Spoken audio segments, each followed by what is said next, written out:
स्वागत है आपका नेक्स्ट आईएएस की इस खास पेशकश न्यूज़ एंड व्यूज़ में। भारत में डेंगी यानी डेंगू बीमारी के लिए पहली वैक्सीन बनने को लगभग तैयार है। इसके 2 फेज़ के क्लिनिकल ट्रायल हो चुके हैं और वैक्सीन के तीसरे फेज़ के ट्रायल के लिए Indian council of medical research यानी आईसीएमआर में अप्लाई किया गया है। इस वैक्सीन को सीरम इंस्टीट्यूट ऑफ इंडिया और पैनेशिया बायोटेक मिलकर बना रही हैं।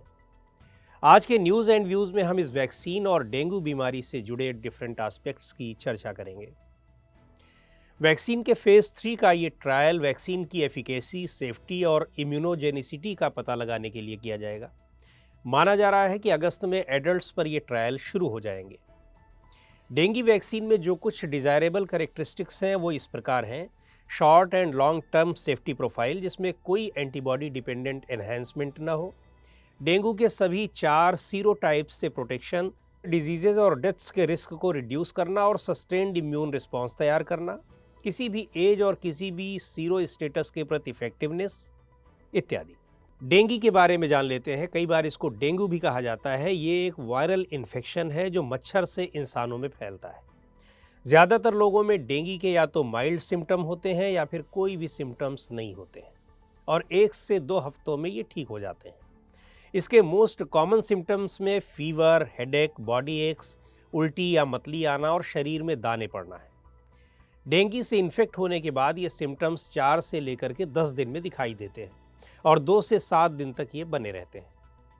डेंगू के सीवियर सिम्टम्स उस समय दिखाई देते हैं जब फीवर ठीक हो चुका होता है। इन सिम्टम्स में abdominal pain, persistent vomiting, rapid breathing, नाक से खून आना या उल्टी में खून आना, ये सारे सिम्टम्स दिखाई पड़ते हैं। ह्यूमंस में डेंगू मच्छर से फैलता है। मच्छरों में फीमेल एडीज इजिप्टाई मॉस्किटो के काटने से खास तौर पर यह फैलता है। एडीज जीनस की अन्य स्पीशीज भी इसमें वेक्टर की भूमिका निभाती हैं, लेकिन एडीज इजिप्टाई की तुलना में उनका काम सेकेंडरी है।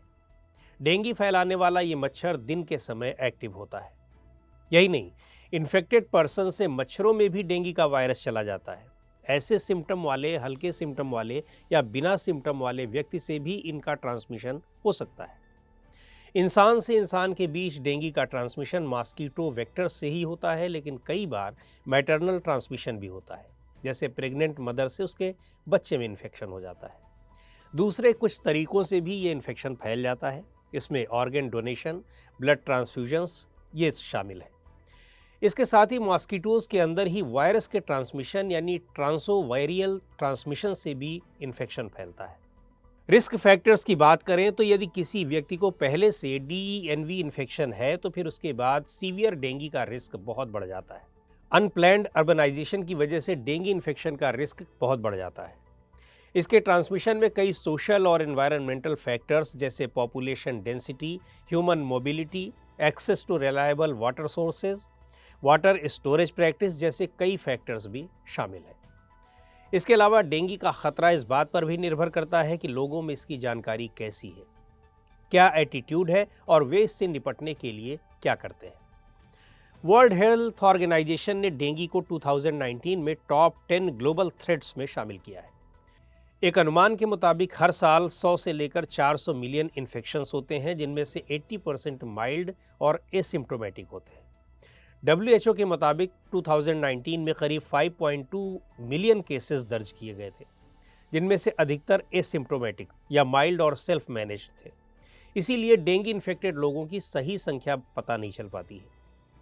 ट्रॉपिकल और सब ट्रॉपिकल क्लाइमेट्स में ये बहुत कॉमन है। अमेरिका, साउथ ईस्ट एशिया और वेस्टर्न पैसिफिक इलाके इससे सीरियसली अफेक्टेड इलाकों में शामिल हैं, जिनमें से अकेले एशिया में पूरी दुनिया के 70% केसेस होते हैं। लेकिन डेंगू अब नए इलाकों में भी पैर पसार रहा है, जिनमें यूरोप के कई इलाके भी शामिल हैं। 2010 में फ्रांस और क्रोएशिया में पहली बार डेंगू के मामले सामने आए थे। अगर बात भारत की करें तो आईसीएमआर के मुताबिक यहाँ हर साल 2 से 2.5 लाख मामले सामने आते हैं। कुछ प्रिवेंटिव मेजर्स अपनाकर डेंगू के रिस्क को कम किया जा सकता है, खासकर मच्छरों से बचकर। इसके अलावा डीईईटी, पिकैरिडीन और IR3535 वाले मॉस्किटो रिपेलेंट्स का इस्तेमाल करके डेंगू हो जाने पर डॉक्टर्स खूब सारा लिक्विड सब्सटेंसेस कंज्यूम करने की सलाह देते हैं और दर्द के लिए पैरासीटामोल लेने की सलाह देते हैं।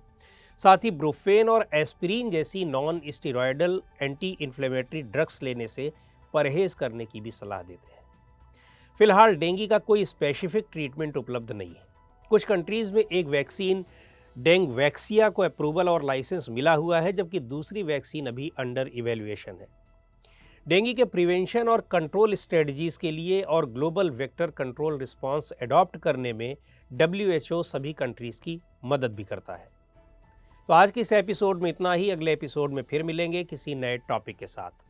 आपको ये प्रोग्राम कैसा लगा कमेंट करके हमें ज़रूर बताएं।